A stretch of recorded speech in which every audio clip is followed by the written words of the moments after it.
You will learn how to make the vital change that will level up your business in this book summary of Michalowicz Fix This Next.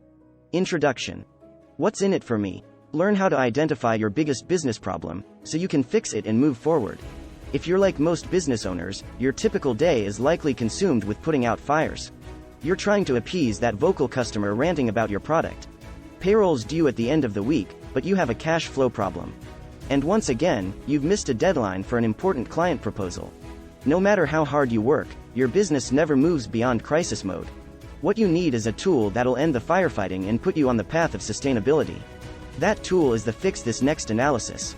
Once you know how to identify which business problem to tackle first, you'll have the key to help your business move forward. You'll be free to put down that extinguisher and enjoy the benefits of a flourishing company. All it takes is the Fix This Next 4-step method detailed in the following summaries. Concept 1. To get out of crisis mode, stop listening to your gut and be more strategic. One day, author Michalowicz was in serious crisis mode. He was desperately trying to pull his business out of substantial debt by generating sales. But even though sales were increasing, his profits weren't. With every possible loan maxed out and $365,000 worth of personal debt, Michalowicz lived in a constant state of anxiety. And to make matters worse, his printer had just jammed. Michalowicz pulled out every tray and opened every flap in the printer, getting more and more frustrated. There was no obvious reason why his printer had jammed, just like there was no obvious reason why his business was failing. Michalowicz continued to yank out trays, but with more force.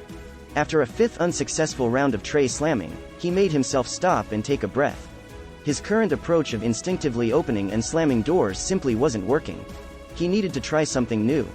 The key message here is, to get out of crisis mode, stop listening to your gut and be more strategic. After this realization, Michalowicz calmly examined the back of the printer. And there it was, a scrap of paper trapped in the feed. Within minutes, the machine was working again. Using more force hadn't helped solve the problem at all. This experience made Michalowicz question his business approach. His instincts had told him that boosting sales would pull him out of debt. But since sales growth wasn't reducing company debt, sales weren't the problem. His gut was wrong. The real issue at hand was profit. Instead of focusing on sales, Michalowicz had to find a way to increase profitability that should start reducing debt. You see, many business owners struggle to reach their goals, even if they have enough money, resources, and experience. This happens when, like Michalowicz, they're not aware of what their biggest business problem actually is. They scramble to solve all their problems at the same time, rather than being strategic and prioritizing decisions around clear business needs. This type of behavior is instinctual behavior, following your gut, in other words. But this approach to solving issues rarely moves a business forward. Instead, you get stuck in the survival trap, frantically putting out fires. The Fix This Next tool can help you overcome the survival trap by working systematically through your business needs. In the next summary, we'll look at what these needs are and how they relate to each other. Concept 2. You must tend to your business needs from the foundation up. Are you familiar with Maslow's hierarchy of needs? It's a pyramid-shaped diagram, divided into 5 horizontal layers, that depicts our needs as humans. The bottom layer, the pyramid's base, represents our physiological needs, like food, shelter, and sleep. The next layer is safety. Then comes belonging. Then esteem. And finally, at the top, there's self-actualization. To ascend from one need to the next, you have to satisfy at least some of the needs below it. So, if you don't have nourishment and somewhere safe to live, you'll have less capacity to pursue belonging. If you don't have friends and relationships, you'll have trouble gaining esteem. And so on. How does this apply to business? Well, businesses also have a hierarchy of needs. And by understanding this hierarchy, you can make strategic decisions that take you out of crisis mode and retire your firefighter role. The key message here is, you must tend to your business needs from the foundation up. So what does the business hierarchy of needs pyramid look like? At the base, you'll find sales, meaning the cash you generate. Whether you're selling air conditioning or running a nonprofit, you need money coming in. Otherwise, your business will expire just like a human without food, as in Maslow's physiological layer. Sitting above sales is profit, which gives you stability and allows you to scale. It's akin to safety in Maslow's pyramid. Once you have profit, your business has reached a stage where it's no longer just covering its running costs. Profit supports order, the next layer of the pyramid. Order represents effective business systems that make your company efficient and create staff autonomy. Order aligns with Maslow's belonging, finding love through family, friendships, and communities. Perched atop order is impact, which shifts your business interactions with clients from mere transactions into transformative experiences. This is the equivalent of having confidence, a sense of self-worth and self-respect, or, as Maslow called it, esteem. Finally, the business hierarchy of needs is crowned with legacy, which ensures your business lives on after you've retired. This aligns with Maslow's self-actualization, the qualities that connect us deeply to our humanity. The business hierarchy of needs forms the basis of the Fix This Next tool. In the summaries ahead, we'll explore each need in more depth. But first, let's look at the 4 steps you can follow to get out of crisis mode and make more effective business decisions. Concept 3. Find and fix your biggest business problem to move it forward.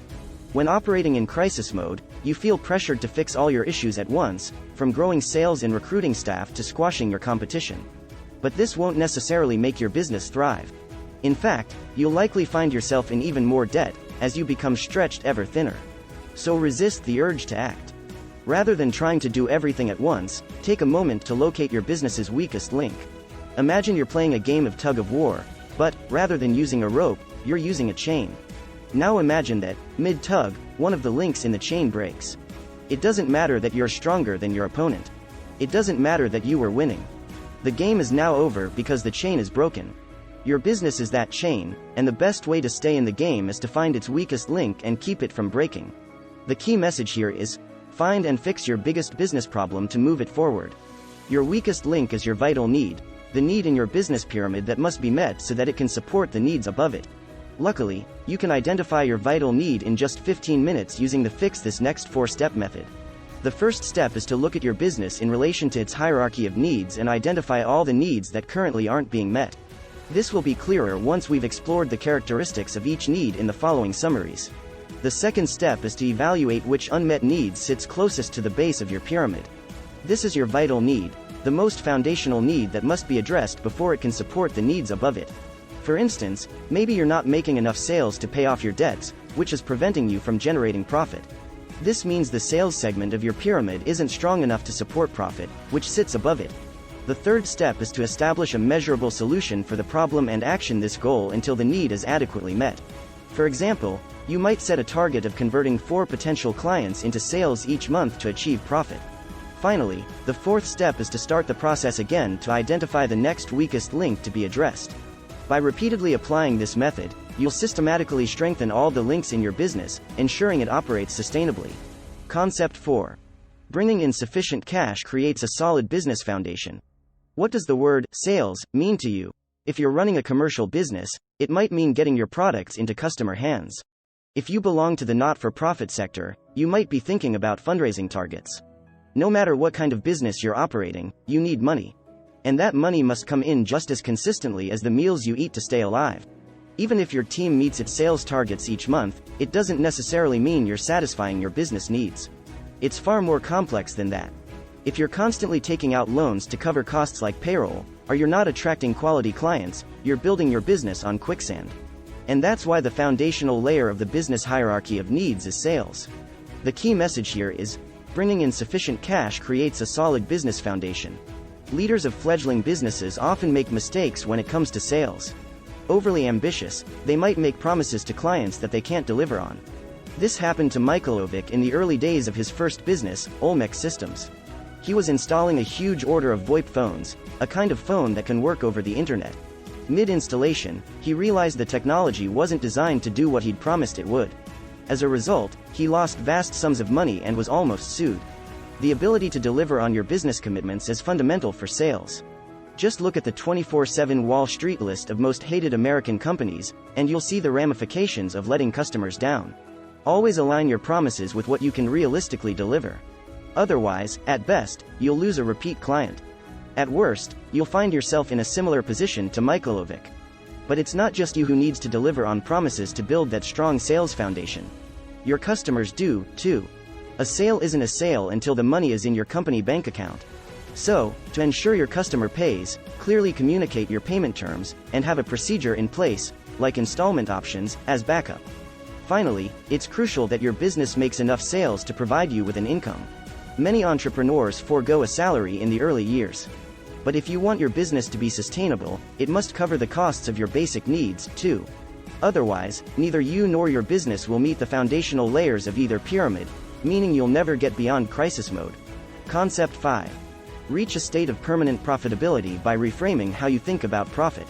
When it comes to money, most of us have a very annoying habit. We spend every cent that falls into our hands. The more we have, the more we spend. And while this is great for the economy, it doesn't necessarily do us any favors. For business owners, this spending often takes the form of diligently reinvesting profit back into the business. More money means more scope for more products, and therefore more sales. But an increase in sales doesn't necessarily lead to more profit, especially if costs go up in order to deliver. If you want your business to be sustainable, you must prioritize profit over reinvestment. The key message here is, reach a state of permanent profitability by reframing how you think about profit. Entrepreneurs typically think that profit means generating money through sales. But in reality, profit is money that can be taken out of the business and spent however you like. This can be anything from paying off a personal loan to buying a motorbike. After all, you are the shareholder of your business. Profit is the reward you get for the risk you've taken by investing your money. Profit, the second layer of needs in the pyramid, isn't just about making money. It's about creating financial stability, which is crucial if you want to scale your business without being overwhelmed by debt. With additional money up your sleeve, you have a financial buffer to get you through any unexpected changes. This gives both you and your employees the confidence to shift out of that survival mode. To create permanent profitability, you need to stop seeing profit as the crumbs left behind when all other financial needs are met. Instead, calculate a reasonable percentage of profit to put aside. This should be enough to help wipe out debt and create cash reserves to cover all expenses for 3 months. Next, take this percentage out of your sales income first. To achieve this, you'll probably have to make some adjustments to your business to support the amount you calculated. For instance, it might mean limiting your product line, or increasing your margins.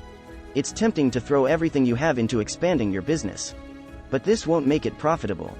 What's more important is working toward sustainability, which is the gift that profit brings. Concept 6. Create order in your business by designing systems that support autonomy. You might be startled to learn that our bodies are actively fighting off cancer all the time. It's normal to have uncontrolled cellular activity inside us. Generally, our bodies eliminate those rogue cells before they cause any problems. It's only when our bodies fail to do so that we become ill. Businesses experience the same challenge. They constantly encounter issues that need to be dealt with, so the company can continue operating effectively. But if these issues go unnoticed, or if they're ignored, they can become unruly, cause the business major damage, and even spell its end. To avoid a terminal business issue, you must meet the next need in the pyramid, order. And to achieve order, you need business systems. The key message here is, create order in your business by designing systems that support autonomy. Take a moment to think about the McDonald's restaurant franchise. All employees have a specific role to fulfill by following a process. And all of those processes are happening without the franchisee on site. You won't find them working the grill or even in an office out back. They simply aren't there. Wouldn't it be amazing if your business could run without constantly needing your input? Well, once you've completed the order layer, your business will operate so autonomously that you'll be able to take a whole month off without any serious ramifications. So, how do you meet the needs of order? The answer lies in creating business systems to boost efficiency and ensure that work doesn't bottleneck. Odds are, you already have a lot of systems in place in the form of routines and procedures. For example, your accounts department probably follows a series of steps to issue an invoice. If more than one employee has this knowledge, your business isn't at risk of losing money if that employee is away.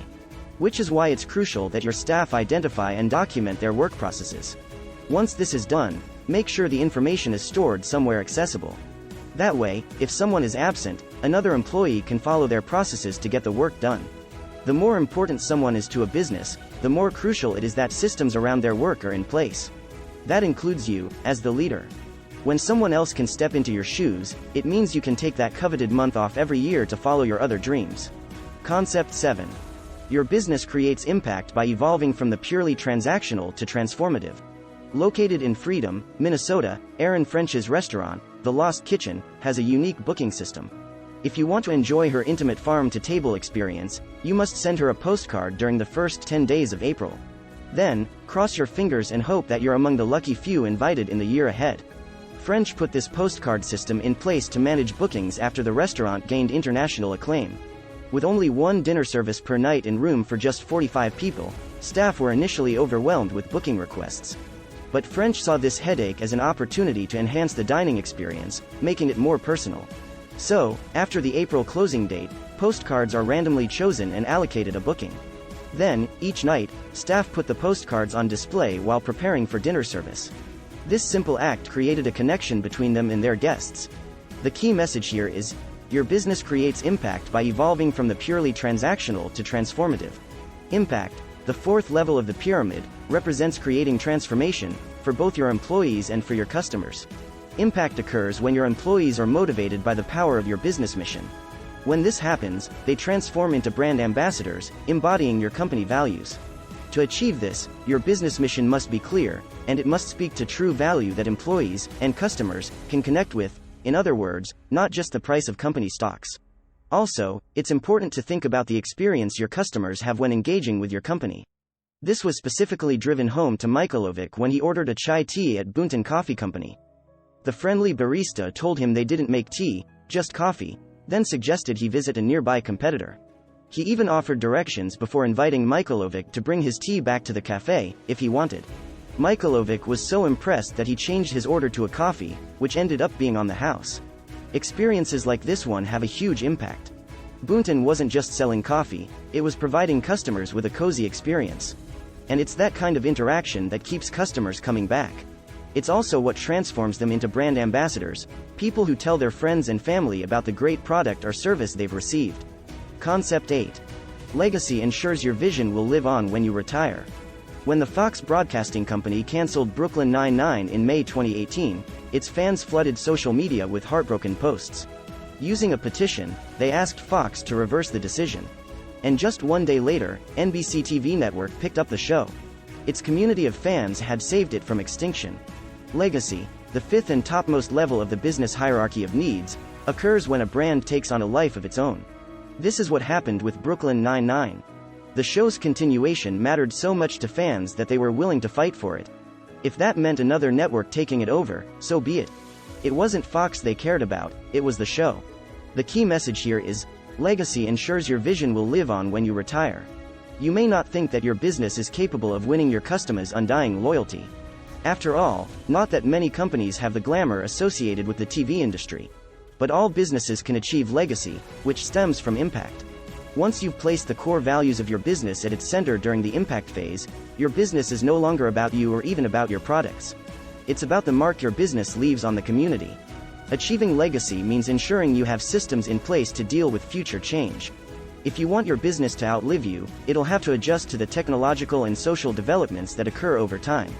Netflix is a fabulous role model when it comes to this evolution. A company that once mailed movies to your home is now delivering them via the internet. Who knows what it'll offer customers in the future, perhaps an interactive experience downloaded straight to your brain. To guide the evolution of your business over time, it's important to evaluate how its activities are supporting your core values quarterly. Going off course every now and then is inevitable. But by making a habit of regularly reviewing your position, you'll be able to correct course before you travel too far in the wrong direction. Create a structure that empowers the leaders in your company to become brand ambassadors, too. If they're living your vision while you're still on board, you can feel confident they'll continue to do so while you're enjoying a well-deserved retirement. In conclusion, the key message in these summaries. Just like humans, businesses have a hierarchy of needs. But this hierarchy is rarely taken into consideration when entrepreneurs seek to move their businesses forward. Instead, they usually get preoccupied with trying to solve every problem at once, giving them all equal weight. But this doesn't necessarily lead to progress since the most crucial problem may go unaddressed. As a result, their businesses deteriorate even more. By understanding which issue to prioritize first, entrepreneurs can successfully address their business needs in order of importance. And this can lead to sustainable growth and profitability. Actionable advice. Use the OMEN method to ensure your business solutions are measurable. When you're setting a goal as part of your solution to overcome a business problem, it's crucial that it's measurable. Otherwise, you won't know if you've met your goal. The OMEN method is a great tool for this purpose. Start by setting an objective, the results you want to achieve. Next, establish a way to measure progress toward that objective. Then, evaluate by identifying how often you'll need to analyze your measurements. And, finally, nurture your goal by establishing how you'll adjust your objectives and measurements, if required. Thank you for watching. If you enjoyed this content, please consider liking and sharing it with family and friends.